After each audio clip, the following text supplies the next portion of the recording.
Alright guys, so yesterday we talked about Darth Vader making his way into the Sith Citadel located on EXEGOL, what he will see there. On April 28th, we will find out the truth. Will Revan, Malak, and yes, Darth NIHILUS make it back into canon?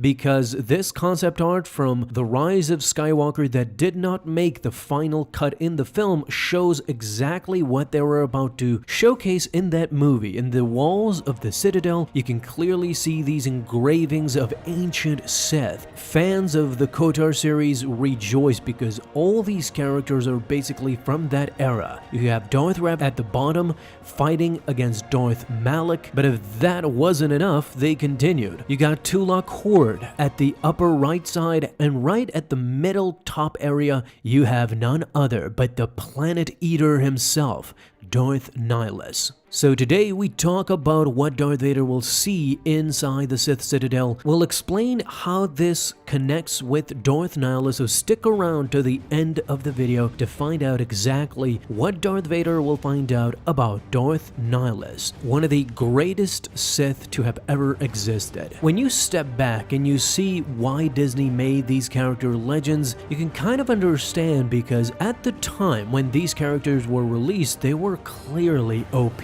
They were so overpowering and so magnanimous in their ego and size that I don't think we can even compare Vader and Palpatine, the modern Sith, to the ancient Sith. I mean, it's a travesty that Darth Sion and Darth Traya are not in this engraving as well. The Triumphant should have made a comeback. You got Darth NIHILUS in the middle, and you would have had on the left or right side both Darth Traya and Darth Sion. How legendary would that have been? So with this concept art, as I talked about in yesterday's video, all these ancient Sith might make a comeback in canon. Now I know what you're thinking, wasn't Revan made canon in the Rise of Skywalker because some novel dictionary talked about it? Well, see, canon is the most prevalent one. This was even pre-Disney. See, canon is the movies, is what is mentioned and what it is revealed in the Star Wars movies, in the official Star Wars movies. So if Revan was not mentioned in the movies, then all this is a moot point. You can say in the visual dictionary that these troopers or this legion was named after Revan, but it doesn't really give us an indication that the real Revan is back. Disney could change it to somewhat of a different character. Not saying that's going to be the case, but who knows? Until you definitively show this picture in the Darth Vader comic series, then we cannot be definitively sure that not only Revan is canon, but all these other characters that are supposedly slowly coming back into canon. Comics are basically the second tier canon after the movies. You can see that this timeline is completely connected to the tissue of the movies. You have this story that does not deviate, does not change.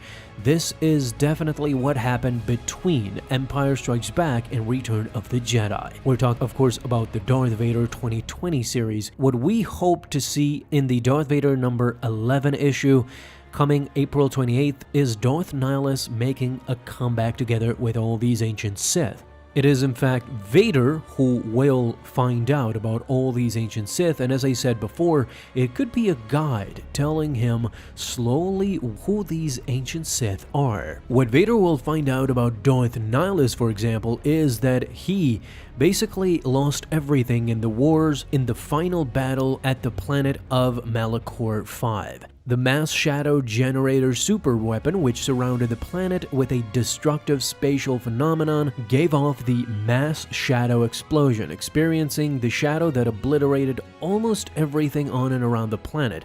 This is what made NIHILUS different. This is surviving that made NIHILUS a super being, basically, who craved force energy. Because Darth NIHILUS was now hungry for force energy and was initially dubbed as a black hole, this made him not only a dark side aberration, but also a wound in the Force. He was eventually found by the former Jedi Kreia, who later became Darth Vader and taught him everything he knew. In time, this became to be known as the Sith Triumvirate, with Darth Nihilus, Darth Vader, and Darth Sion as well as the third member. The trio chose individual titles for themselves, with Darth Nihilus becoming the Lord of Hunger. Both these apprentices not only grew in strength, but throughout their training they eventually overpowered Darth Vader, their master. Sion defeated Vader, while Darth Nihilus completely absorbed her Force energy. The two Sith then combined their power to sever her connection to the Force and sent her into exile. But this wasn't the end for Darth Nihilus. His affliction developed to the point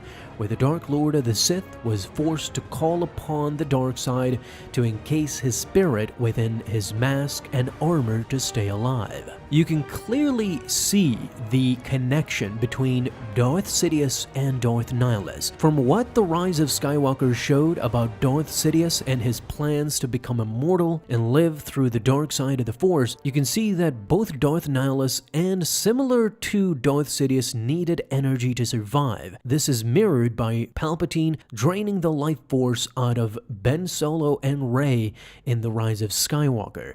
So both have that connection, and I'm wondering throughout this connection, will they finally make Darth Nihilus canon again on EXEGOL? Maybe perhaps Darth Sidious is paying homage to Darth Nihilus specifically, that's why he is at the top of this engraving. If this engraving on the walls of the Sith Citadel on EXEGOL makes it inside issue number 11 of Darth Vader coming on April 28th, then I'm pretty sure that not only will these guys be canon again, I think Darth Nihilus will be the direct inspiration for Darth Sidious and his comeback decades later in the Rise of Skywalker. If you're wondering what happened with Darth Nihilus in the end, well, as most of these Sith, the destiny is a dark one. Ironically, in the end, Darth Nihilus sensed a growing presence in the Force and sent Darth Maul out to eliminate it. This presence was the exiled female Meetra Surik, who was on a quest to find Jedi Masters who had survived the Purge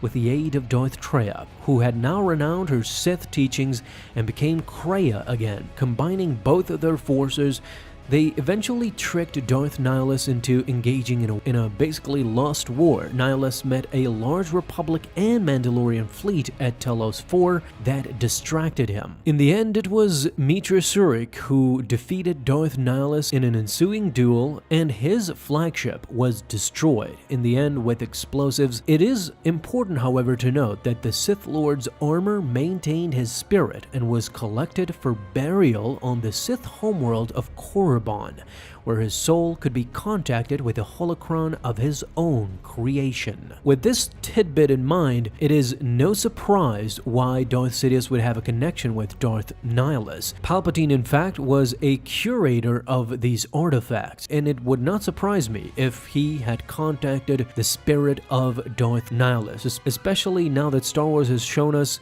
Palpatine's Sith alchemy is far superior than anything else. If there is something that could be done out of this world supernaturally, then Darth Sidious could do it. I don't know, I just feel that way about Darth Sidious, but of course, let me know what you guys think as well down below in the comments. And who else do you see in this engraving? Did I miss anybody? Thank you guys so much for watching, and if you enjoyed, leave a thumbs up down below, subscribe for dailies. Now you can have an awesome day, Star Wars fans. I'll see you in the next video, and may the Force be with you.